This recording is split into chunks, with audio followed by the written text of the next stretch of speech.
falar de um livro que eu amo e que eu citei no episódio sobre os estilistas japoneses. E ele é o My Dear Bomb, do Yohji Yamamoto, que é uma das figuras mais importantes na moda japonesa, que junto com a Reiko Akubo, com Issey Miyake, Kenzo, essa turma de estilistas japoneses que invadiu a moda parisiense ali no início dos anos 80, e eles, não é um exagero dizer que eles revolucionaram a moda, porque eles tinham uma concepção do vestir completamente diferente, que não era guiada por uma noção burguesa do vestir, onde a roupa era algo que mostrava sua classe, seu poder, sua riqueza.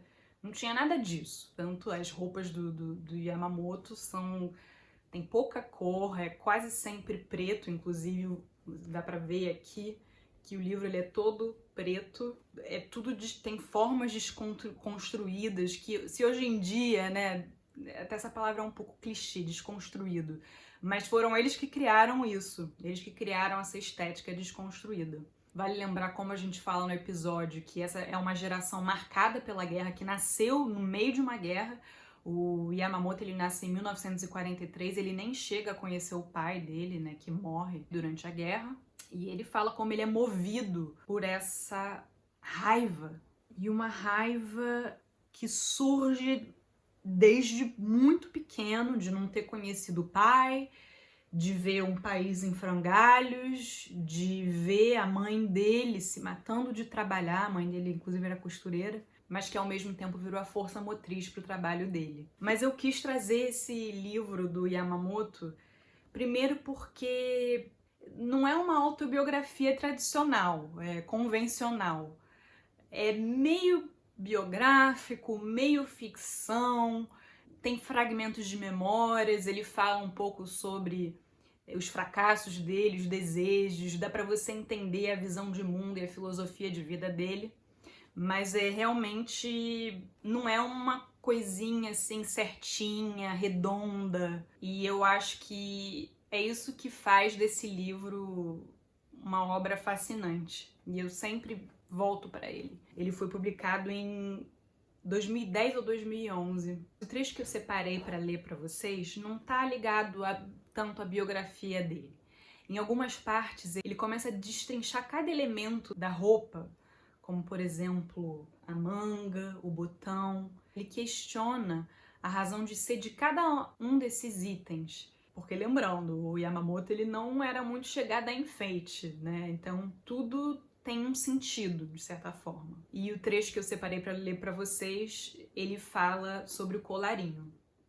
Em poucas palavras, o trabalho de um estilista é uma batalha com a alfaiataria.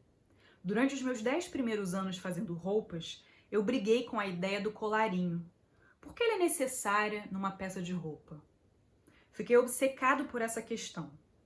Quando comecei a trabalhar de maneira séria com moda masculina, eu finalmente entendi como o colarinho era o meio mais elegante de criar uma abertura para a cabeça. Se considerarmos a questão do ponto de vista do artesão e sua técnica, chegamos à conclusão que a abertura larga responde a necessidades.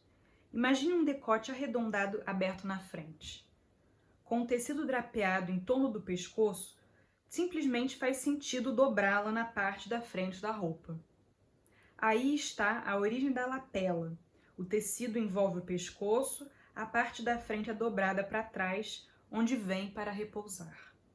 É desta forma que o colarinho, como o conhecemos, nasce. É perfeitamente natural. O que veio depois foram variações neste tema, seja para servir de proteção para a nuca ou como enfeite para manter as aparências.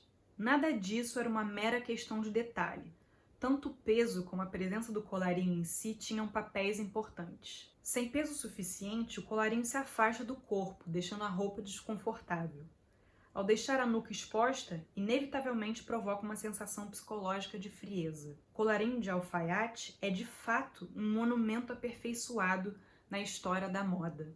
Porque o colarinho de alfaiataria surgiu da relação natural entre o corpo e o tecido, não é algo com que se possa ser tratado com leveza.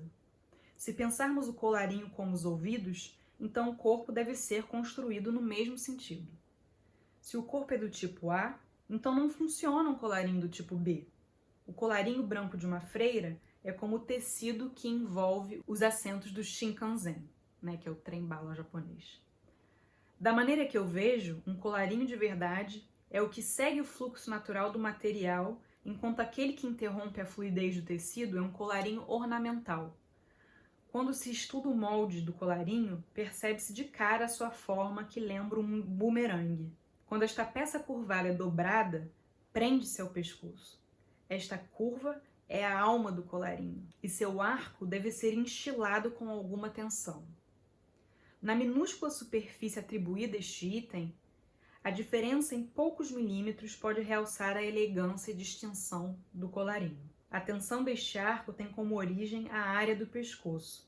Dali a energia flui rapidamente e diretamente, sem margem de erro, numa linha reta que desce até o botão superior. Este lugar contém o coração e a alma do colarinho de alfaiate. Cuidado! Não manipulem o colarinho levianamente. Não tente nem ousar antes de ter dominado as técnicas necessárias para sobreviver de um duelo com a beleza tradicional.